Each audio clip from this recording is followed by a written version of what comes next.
point, finalement, j'ai envie de dire que tout le monde connaît, mais finalement, personne ne connaît réellement. C'est une pièce, et ça, c'est nouveau.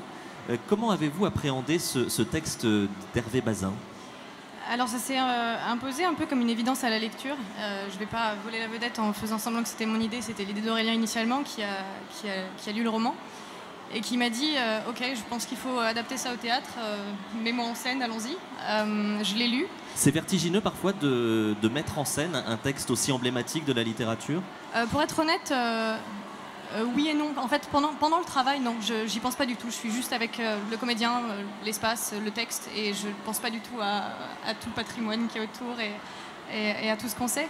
De temps en temps, comme maintenant, que vous me faites prendre conscience qu'effectivement, on porte quelque chose d'assez fort. Mais Et Folcoche, comment l'avez-vous créé ce personnage? Comment l'avez-vous imaginé? Sachant que c'est Brasbouillon qui va être au cœur de la pièce. Oui. Mais lorsque vous imaginez Folcoche, comment la voyez-vous, vous?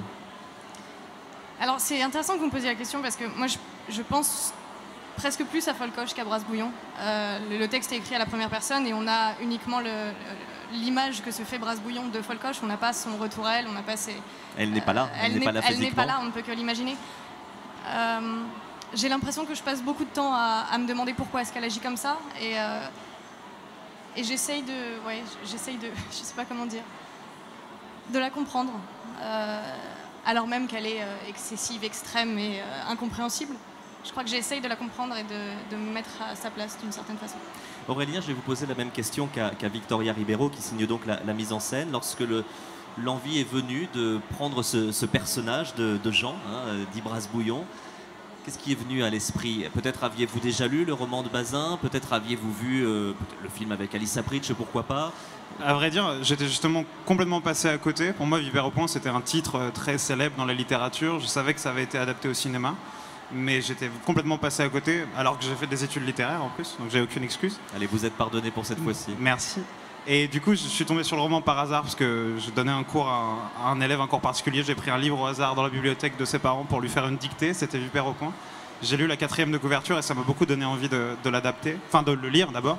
Et c'est à la lecture qu'effectivement ça s'est imposé pour moi. En fait, j'étais très surpris, on en a parlé avec Victoria, j'étais très surpris que ça n'ait pas été fait avant nous. Le cinéma, oui, mais pour moi, le théâtre est encore plus évident à la lecture que le cinéma, étant donné qu'il y a cette volonté de témoignage très importante, le fait que ce roman soit en partie autobiographique, et ça se sent à la lecture, cette envie de partager ça avec des gens. Il y a des adresses directes au lecteur, vraiment comme on ferait des adresses à un public. Il y a cette première personne, cette histoire d'un personnage qui lui-même raconte son histoire. Tout ça, pour moi, ça se prêtait vraiment à un plateau de théâtre. L'oralité d'une partie de cette langue extrêmement dense, extrêmement vivante, etc. Il y a des passages que je ne pouvais pas m'empêcher de lire à voix haute. Donc voilà, en fait, c'était vraiment... ça m'a beaucoup surpris que personne ne l'ait fait avant, en fait. Moi, ce qui m'intéresse dans le travail théâtral, ce sont les gens, ce sont les personnages. Donc évidemment que les problématiques que vous venez d'aborder m'intéressent. Ce qui m'importe, et je pense que ce qui a du sens au théâtre, c'est vraiment montrer des gens dans leur complexité, dans leur globalité, dans leurs contradictions. J'aime beaucoup la contradiction, c'est un truc qui me passionne. Donc plus je peux faire apparaître ça sur un plateau, et plus je peux montrer ce miroir-là aux gens sur un plateau, et plus j'ai la sensation d'être à ma place dans le monde. Donc ça aussi évidemment à voir avec comment je me positionne. Mais naturellement, oui, le comédien en lui-même est une personne qui m'intéresse forcément beaucoup.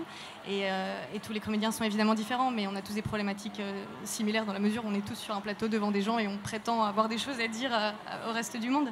Mais c'est sûr que ce sont des questions qui m'animent à peu près tous les jours, malgré, comme vous dites, la jeunesse du parcours. Le texte d'Hervé Bazin, comment fait-on pour l'adapter au théâtre? Comment à la fois le transformer en texte de théâtre tout en gardant l'essence même du romancier? Alors c'est un travail qu'on a fait tous les deux, Aurélien et moi, et qui s'est fait assez naturellement en fait. Comme Aurélien le disait, c'est écrit à la première personne et c'est de l'adresse directe, donc tout ce qui adresse au public a été conservé de manière quasi intacte. Évidemment, on a beaucoup coupé parce que sinon le spectacle aurait duré 3h30. on n'aurait pas été contre, mais je ne sais pas si le spectateur aurait été pour. Ensuite, il y a énormément de dialogue à l'intérieur du texte. Donc ça, encore une fois, ça a été conservé de manière quasi intacte.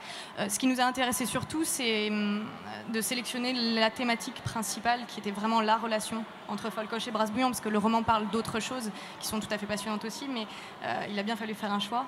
Et ça nous a apparu comme une évidence que voilà, la relation entre la mère et le fils, la guerre qu'il y a entre ce fils et cette mère, c'était ça qu'on avait envie de mettre au cœur de l'adaptation. Aurélien, lorsque l'on est sur scène, lorsque vous êtes sur scène, qu'offrez-vous au public? Que voit-on? Comment se passe la mise en scène? Nous, l'idée qu'on voulait vraiment mettre au départ et au centre de notre travail, c'était l'idée que ce spectacle, c'est quelqu'un qui vient raconter son histoire. C'est aussi ça qui a permis qu'on l'adapte. Le fait que ce soit ce personnage devenu adulte qui raconte son histoire depuis son enfance et qui ait ce regard-là, ce recul-là, parfois cynique sur qui il était lui-même à l'époque, etc. Donc nous, notre spectacle raconte vraiment ça avant tout. Quelqu'un qui pourrait être n'importe qui pourrait être un spectateur, qui monte sur scène, qui prend la parole pour partager cette histoire parce qu'il y a cette nécessité de témoigner un peu vitale. Et donc c'est vraiment ça qui est notre fil rouge dans ce travail. Et après, comme par hasard ou comme par dépassement, il s'avère qu'en racontant cette histoire, il se laisse lui-même un peu emporter et qu'il est lui-même amené à jouer les personnages. Et il y a des codes théâtraux qui rentrent un peu là-dedans.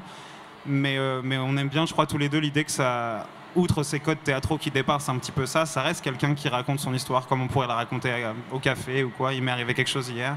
C'est un peu plus grand et un peu plus grave que ça, mais ça reste ça. Et je crois que c'est vraiment ce qu'on voulait. Ce qui veut dire que chaque spectateur devient le confident finalement. Exactement. De Brasse-Bouillon. Exactement. Vous vouliez rajouter quelque chose? Oui, je voulais rajouter simplement que on a de la chance parce que le personnage de Brasse-Bouillon est extrêmement coloré. C'est ce genre de gars qui est très à l'aise et qu'on a à la fois envie d'être et qui est un peu insupportable. Je ne sais pas si vous voyez ce genre de personnes parfois où on les admire et en même temps on se dit c'est pas moi, donc on est un peu agacé. Donc c'est un personnage qui est tellement bien écrit par Bazin que le fait d'avoir ce gars-là qui est aussi intéressant, raconter simplement son histoire, rien que ça, c'est spectaculaire.